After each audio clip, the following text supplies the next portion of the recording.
Okay, magsimula na po tayo dito po sa Ombudsman, Alex, si Alex. Lex, nandiyan ka ba? Punta ka muna dun sa Nyolo, Lex. I-invite mo muna sila, Lex.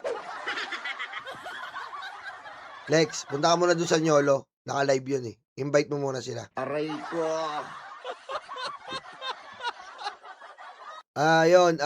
Ito po, Ombudsman Remulla says Libiste. Ito na nga po yung kay Libiste po na ati pong na uulinagan, nababalitaan at naaamoy. Aray ko. Diba?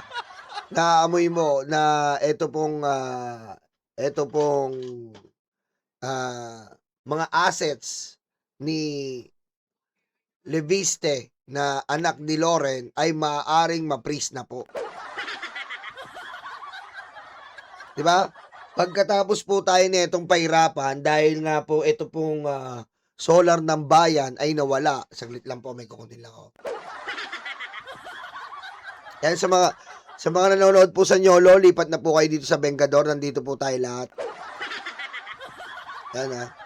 Sa nanonood po sa Nyolo, lipat po tayo dito sa Vengador channel. Nandito po tayo lahat. Aray ko. Okay?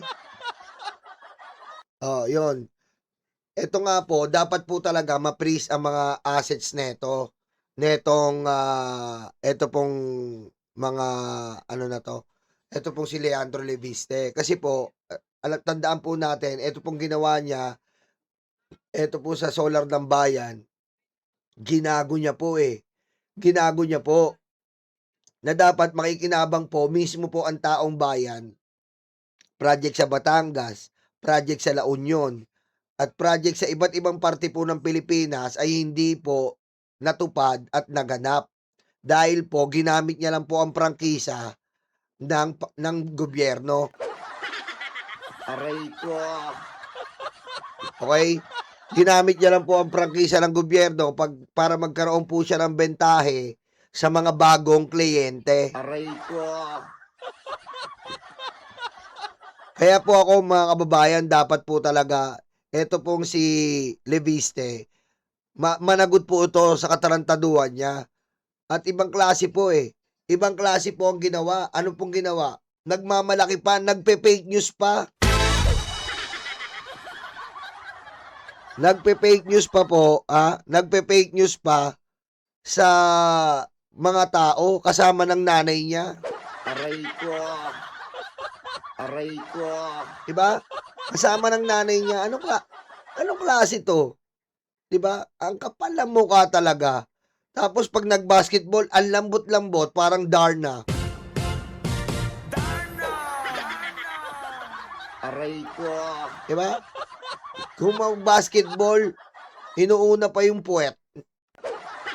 Aray ko. Aray ko. Diba? Kaya dapat po talaga maimbestigahan to.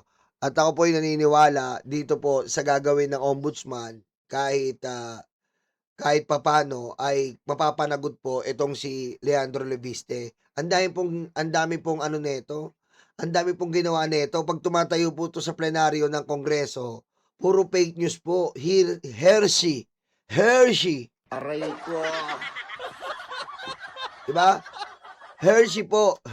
Puro Hershey po ang ginagawa. Keso sinabi ng ganito, yung mga bigas, pati kapitan, pinake news. Yung mga bigas, pinake news ng pinake news. Aray ko. Kaya dapat po managot ito. Isa itong dapat asikasuhin din po dahil almost 25 billion po ang nasayang na pera ng taong bayan dahil kay Leviste. At bukod nga doon, ang ginawa pa ay inasikaso lang ang Meralco. Pero yung solar ng bayan na para sa taong bayan ay pinabayaan. Yeah? Aray ko. Di ba po ang shout out Lucky Boy. Di ba po yung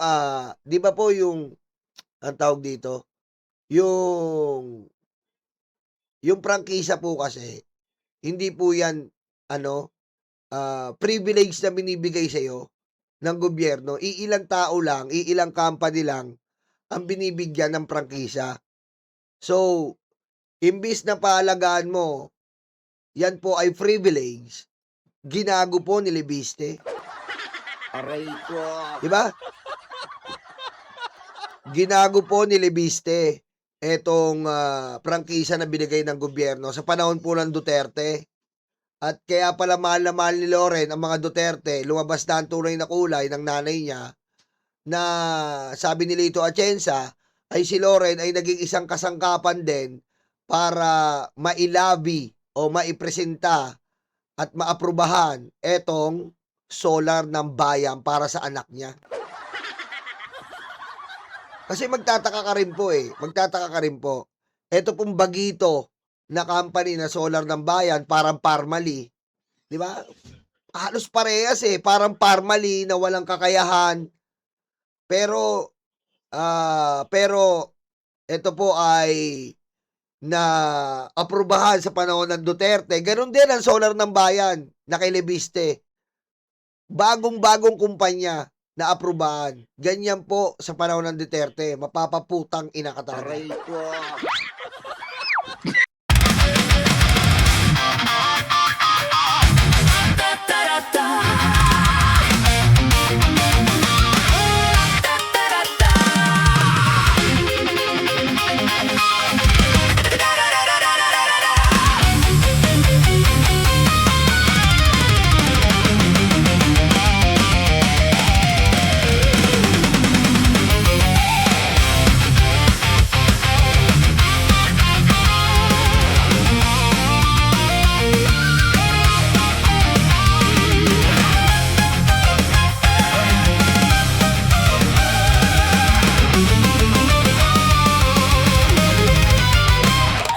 Madilim daw ang